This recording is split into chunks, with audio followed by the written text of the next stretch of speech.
Welcome to another session from EPPI-Centre Evidence Tools, Products, and Projects.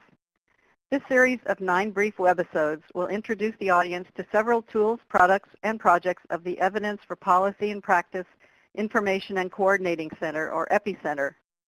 Based at University College London's Institute of Education, the EPPI-Centre focuses on the development of systematic reviews and studies the use of research evidence. I'm Joanne Starks from the Center on Knowledge Translation for Disability and Rehabilitation Research, or KTDRR, at American Institutes for Research.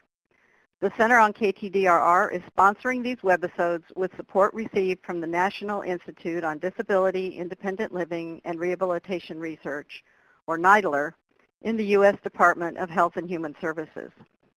This session discusses rapid reviews. Mark Newman is the presenter for this webisode. He is Associate Director of the EPPI-Centre, and he is a reader in evidence-informed policy and practice in education and social policy. His interests include developing methods and processes for systematic reviews for policy and practice decision-making across social policy, capacity building amongst practitioners, researchers, and policymakers to produce, critically appraise, and utilize research evidence, methods for the design and evaluation of effective learning environments in professional and clinical education.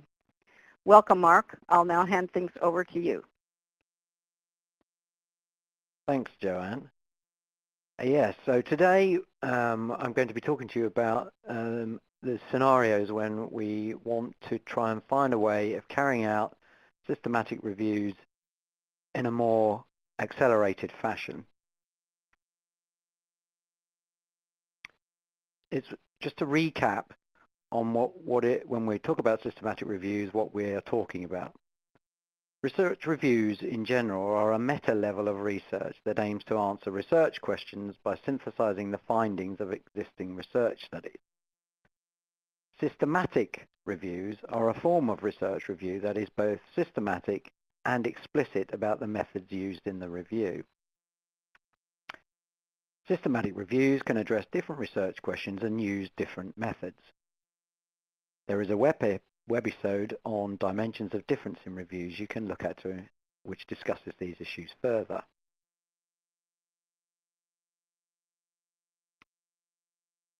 Whatever the type of research question that is being addressed by a systematic review, the focus and complexity of the question might vary. Complexity in research questions has a number of dimensions, which may include the population or participants, the contexts, the complexity of the phenomena that's being investigated, either conceptually or practically, or the type of data and answers that are required from the systematic review.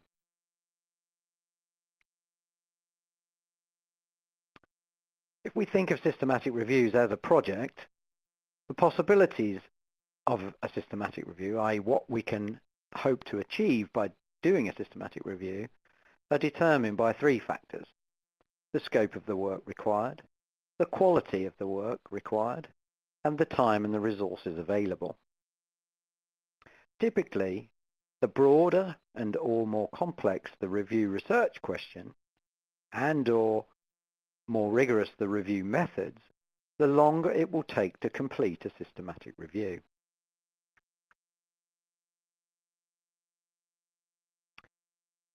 There are many reasons why a review might need to be undertaken more rapidly. Approaches for accelerating the progress of reviews either increase the speed by increasing the resources whilst maintaining the work done, reduce the complexity of the review question, and thus the work to be done by the review, and/or reduce the rigor of the review process and reporting. Approaches 2 and 3 are more commonly talked about as they are used in situations where we have fewer resources than we might ideally like in order to complete a review. It's worth saying that where the first option is considered to increase speed, increasing resources typically means increasing the number of people. Now, it's not clear at what point this becomes a strategy that you can't use because, of course, increasing the number of people involved in a review also adds complexity to the review management processes, ensuring consistency of approach, quality appraisal, and the like. So that strategy may not always be an option. Systematic reviews are a research process, and we can identify a number of stages in that process. And at each stage, we can think about possible acceleration strategies. At the first stage, we define the review stakeholders and the team members that are needed to carry out the review. We then formulate the review question, which will have a linked conceptual framework, that is the way in which we think about the phenomena to be investigated and how we think it should be investigated. And this will lead us to develop inclusion criteria, which we then use to choose studies to include in our systematic review. Once we have completed the development of the protocol or plan, we begin the process of carrying out the review. And that involves searching for and identifying relevant studies. We apply the selection criteria to select the studies to include in the review. We then use some kind of process of getting relevant information out of those studies. We make some judgment about the quality of those studies through appraisal. And we then synthesize the results of the individual studies to get an answer to our research question. And we then have to communicate the findings of the review through some process of reporting and engagement with the stakeholders.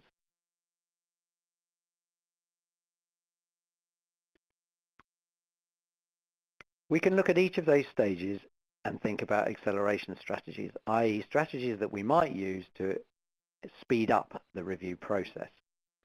So thinking about the first stage in the review process is defining review stakeholders and the review team. One strategy to accelerate the process is to limit the stakeholder engagement, both in range and or in the method. So we might undertake a reduced level of stakeholder engagement.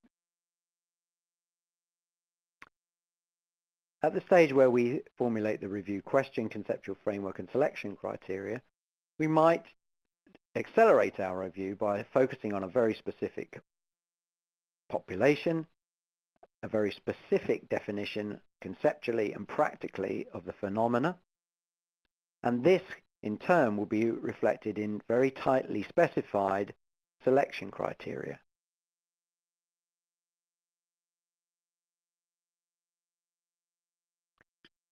At the stage where we search for and identify relevant studies, strategies we use to accelerate the review process might include searching using fewer search sources and simpler search strings. We might also carry out a lighter touch quality assessment process in our own review processes. For example, we might only use a single person to screen the possible studies for inclusion. We might decide to emphasize that there must be a very clear fit with the selection criteria before a study can be selected for inclusion, as opposed to erring on the side of caution and including things even when we're not sure that we might, the sort of thing we might do if we had more time.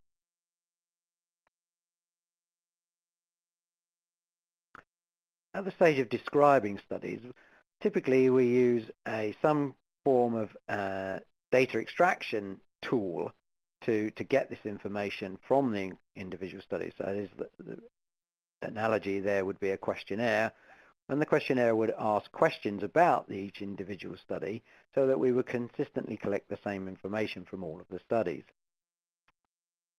We might use a more simplified version, collecting a minimum data set from the individual studies, which would reduce the amount of time that it takes to do that operation. We might also reduce our quality assurance procedures by using a single person only to data extract from each individual study, as opposed to the gold standard, which is normally assumed to be a double data extraction independently by two people.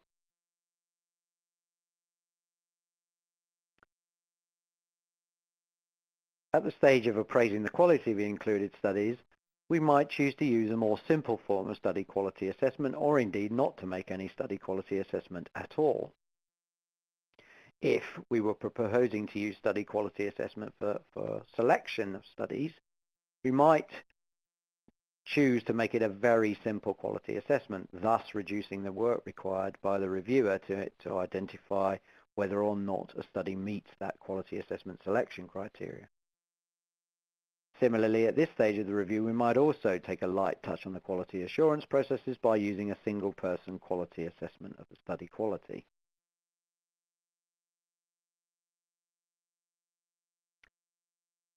At the stage of synthesizing and appraising findings, we would typically use a named method of research synthesis to combine the results of the individual studies.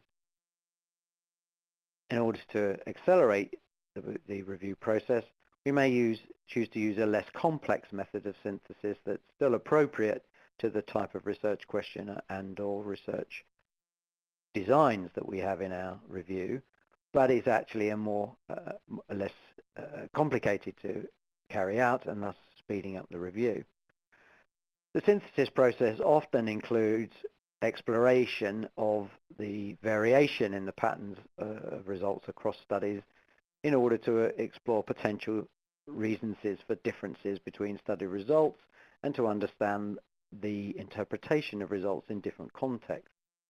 We may choose to do less of this if we want to accelerate the process of the review, and/or we may also decide that we're not going to test the sensitivity of our analysis by repeating our synthesis, changing various dimensions of the included data.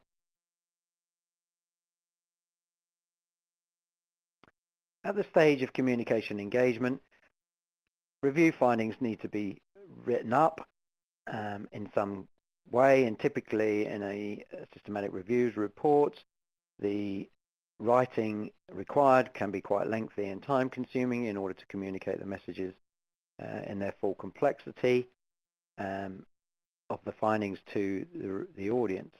We might choose to use shorter and less complex reports following pre-structured templates, which will reduce the amount of time required for report writing.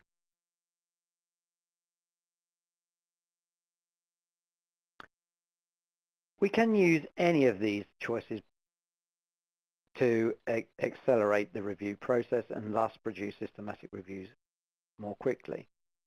But what is it important to consider when deciding which acceleration strategies to use?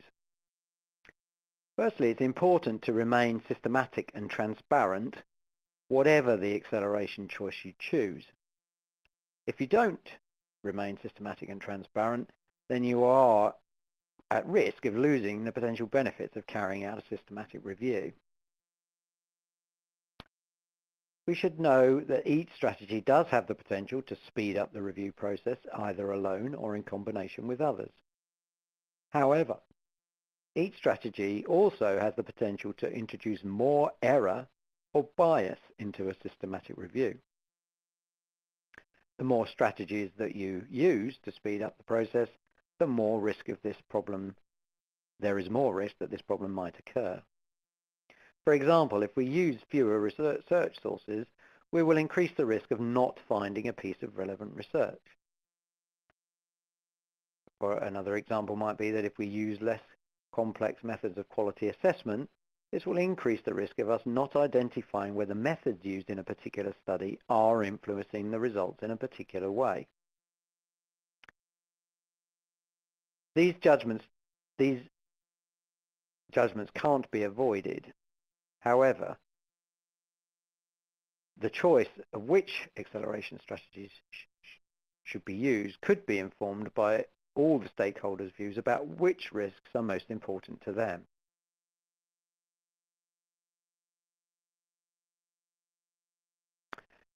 What general conclusions can we make? We've described how systematic reviews may be accelerated in a number of different ways. It's always important to remember that any evidence claims based on the findings of a systematic review should be consistent with the limitations of the systematic review questions and methods. It's probably true to say that acceleration strategies are less risky when the review research question can be very clear about the population, phenomena, and data, answers, outcomes required that are of interest. Where there is complexity in any of these dimensions, this will increase the risk that the acceleration strategies may reduce the utility of the review to provide a clear, rigorous answer to the review research question. I hope you found this webinar useful. If you are interested in following up and finding more about ways of accelerating reviews and the potential benefits and risks associated with them, you can see 2 papers that have been written by colleagues from the EPPI-Centre are referenced here. You can also find out more about systematic reviewing in general by visiting the EPPI-Centre website and looking at the EPPI-Centre's produced textbook, An Introduction to Systematic Reviews. I hope you found this webinar useful and thank you for your engagement. Well, thank you very much, Mark, for sharing these strategies from the EPPI-Centre for rapid reviews. We also want to thank our funding agency, NIDLR, for supporting this and other webcast activities. Please look for the other sessions in this series on the EPPI-Centre evidence, tools, products, and projects. Thank you.